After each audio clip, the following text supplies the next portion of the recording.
चलो, हमको क्वेश्चन दिया गया है 10 data bytes are stored in memory from 2000 H onwards, write an ALP to find even number and store it from 2100 H onwards.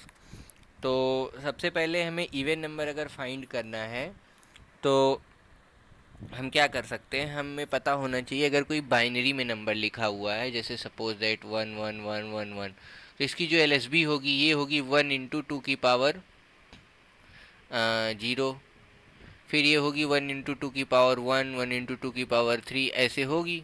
हम्म तो ये तो सारे इवन नंबर्स प्लेसेस पे आते हैं, लेकिन यही एक होता है जो डिसाइड करता है कि इवन है या ऑड है। अगर 1 इंटू 2 की पावर 0 लिखा होगा तो +1 हो जाएगा, और अगर यहाँ जीरो हुआ तो 0 इंटू 2 की पावर 0 होगा, मतलब इवन नंबर।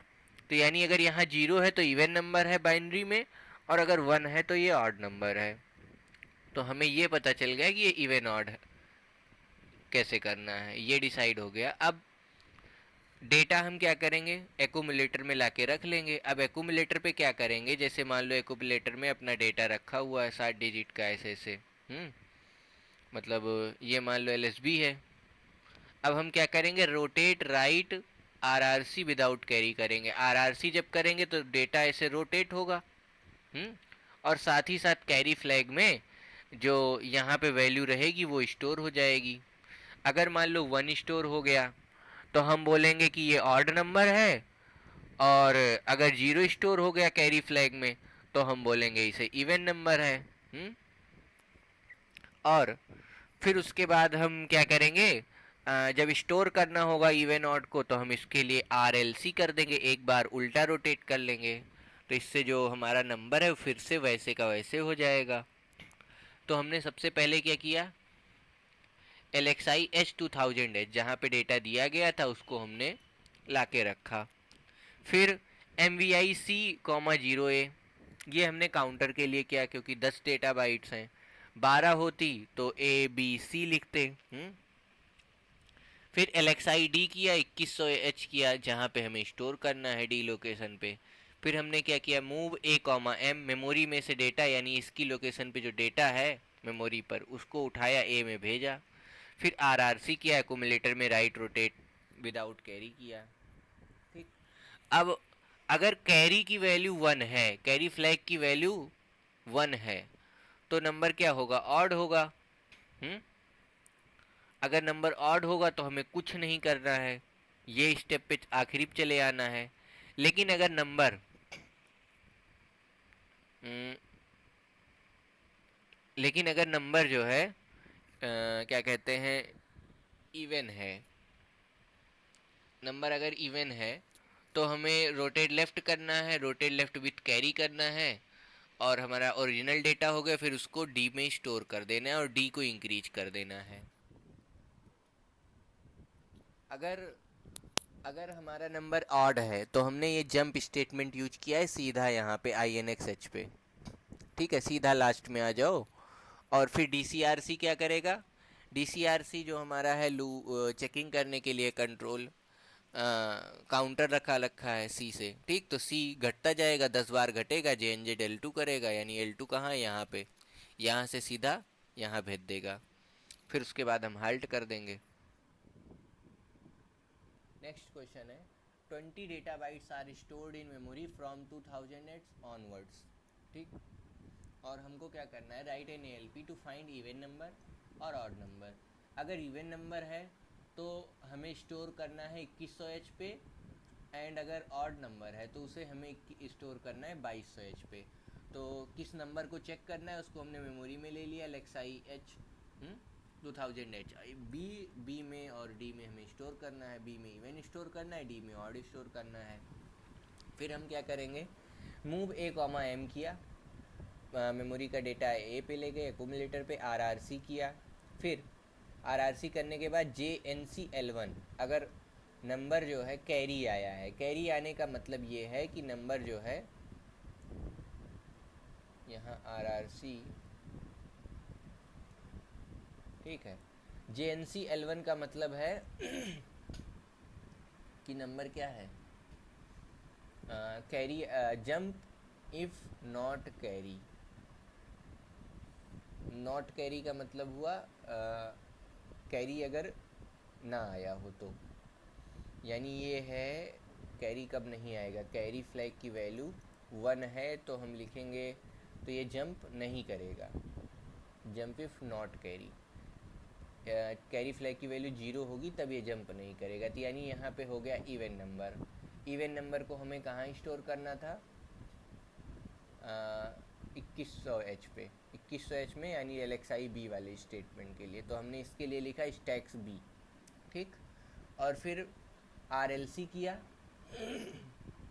RLC करके ये ऑड नंबर का केस चल रहा है, RLC किया, स्टैक्स D किया, INX D किया, उसके बाद जंप कर दिया, अनकंडीशनल जंप है ये। अगर इवन नंबर था तो जंप करा के हमने इसको भेज दिया L2 पे, L2 में हमने INX H किया, फिर मूव A, L किया,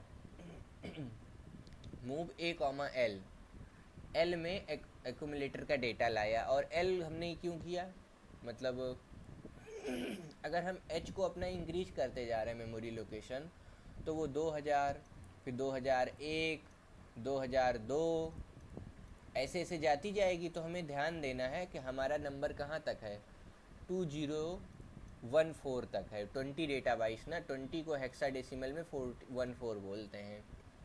तो L में हमारा 14 है, तो L का डेटा एक्यूमुलेटर में लाए और उसको कंपेयर किया, CPI 14H, अगर ये दोनों इक्वल हैं तो तो हमें रुक जाना है, लेकिन अगर इक्वल नहीं है तो हमें क्या करना है, jump if not zero, jump if not zero, यानी नंबर जीरो ना आए तो JNZ L3 में हमें भेज देना है, कहाँ पे, यहाँ पे, यानी शुरुआत से फिर से, और फिर हाल्ट करना है। अब हमें क्या दिया गया है, 2 data blocks are stored from 2100 and 2300H onwards. 2 data blocks are stored from 2100 and 2300H onwards. The length of data block is given in memory location. इस लोकेशन पर दिया गया है 20FF पे, ठीक है। और हमें क्या करना है, फिर write an LP to compare both data string for same data. मतलब सीन ये है कि ये रही हमारी 2100H की लोकेशन और ये रही 2300H की लोकेशन, ठीक। यहाँ पे डेटा रखा हुआ है और यहाँ पे डेटा रखा हुआ है, और इनकी जो साइज है, मतलब कितने डेटा रखे हुए हैं, 1 2 3 4 पर कितनी लोकेशन तक रखा हुआ है, इसकी वैल्यू हमें बताई गई है लोकेशन 2400 पे। तो एक 2400 की लोकेशन है, वहाँ पे हमको एक नंबर रखा हुआ है जो बताएगा कि कितना डेटा रखा हुआ है। तो यहाँ पे सपोज करो अपना काउंटर रखा हुआ है, ठीक। तो हमने एक्यूमुलेटर में सबसे पहले अपना काउंटर लोड किया है यहाँ, इसी वजह से। तो सबसे पहले LXI H कर लिया, यहाँ पे LXI H में ये डेटा आ गया 2100H का, और LXI D में 2300H का डेटा आ गया। अब हम क्या कर रहे हैं, LDA 20FFH किए हैं। LDA 20FFH करेंगे तो इससे क्या होगा, जो वैल्यू 20FFH पे रखी हुई है यहाँ पे, वो वैल्यू आ जाएगी एक्यूमुलेटर में। फिर एक्यूमुलेटर को मूव A, C कर देंगे तो काउंटर में चली गई अपने, ठीक। अब हम LDAX D करेंगे, ठीक है। D का डेटा एक्यूमुलेटर में लेकर आएंगे, फिर कंपेयर करेंगे M के साथ, CMP M करेंगे, तो यानी एक्यूमुलेटर को मेमोरी डेटा के साथ कंपेयर करेंगे। कंपेयर करने के बाद कंपेरिजन हो गया, अगर नंबर इक्वल है, ठीक, तो काम चलते रहेगा। Jump if not zero, jump if not zero का मतलब ये है, कंपेयर इंस्ट्रक्शन करता क्या है, एक्यूमुलेटर में रखे हुए डेटा को M में रखे हुए डेटा से घटा देगा।